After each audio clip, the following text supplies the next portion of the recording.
Well, here we are, trading gold for a while in Canada. Canadian winter. Check it out. It's crazy. Got my boy shoveling today, I think, so that's good. His car's buried over there, and my car's buried. Quite the wintry day.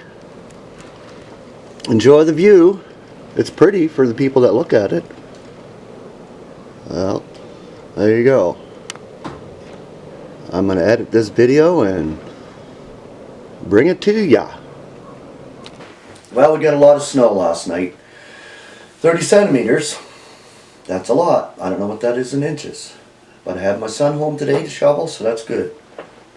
So, walking in a winter wonderland in Canada. Welcome to the great unfolding. Okay, 2 Corinthians. Chapter 1, verse 1. Timothy is associated with Paul in this introduction, as Sosthenes is in the former epistle. Yet it is evident that Paul himself wrote both epistles, 1st and 2nd Corinthians, for he continually refers to himself in them and usually specifies who is meant when he changes the usual I to we. Corinth was the chief city of Achaia. Hence, the whole province was interested in and influenced by its eternal spiritual condition. The many specific references to the ecclesia in the city make it plain that it was for the saints in the province, only in a secondary sense, much as we profit by it today. The opening words strike the key note of the epistle. God is introduced as the Father of pity and consolation. It engages us with the strong undercurrent of feeling which stirred the heart of the apostle to its very depths. Here we see the precious fruit of the gospel, the well message, abounding in the apostle's dealing with his erring children. Paul's previous epistle evidently had its desired effect, for he would not think of consoling them in their sins and schisms and departures from the truth. Paul's afflictions were, in a very real sense, the sufferings of Christ, for they came not as a result of his misdeeds, but because he proclaimed Christ's evangel. Not long before, he had been in danger of death at the hands of the mob in Ephesus. He was suffering from some physical ailment.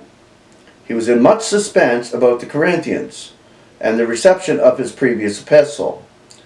When he finds that they too have suffered, though it be for their own wrongdoing, he is swift to console them, and sees in his own afflictions the means used by God to prepare him for this ministry. All this should be an object lesson to us, to show how sin and suffering is being used by God to bring our hearts into closer union with himself and with one another. And affliction is the surest means of ridding us of confidence in ourselves and of placing our reliance totally on God.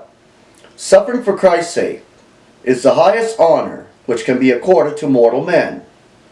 Just as his sufferings are the basis of the glories that shall follow, so our suffering for his sake are sure to yield an untold harvest of happiness and exaltation when he appears for us to snatch us away. It seems probable that Paul was doubly in danger of death in Ephesus. The rescript of death may refer to the dangerous illness, while the death of such proportions, which he mentions in Corinthians, seems best suited to the violence of the Ephesus mob. It is most likely that he had attempted to speak of to them during the excitement. Nothing would have prevented the unruly multitude from tearing him to pieces in their frenzy. Now that he had come through these dangers, he desired the Corinthians to join him in thanksgiving. Okay, so we'll continue with verse 12 tomorrow. So, grace and peace. Have a beautiful Monday, or is it Tuesday? It's Tuesday. Have a beautiful Tuesday, and we will see you tomorrow.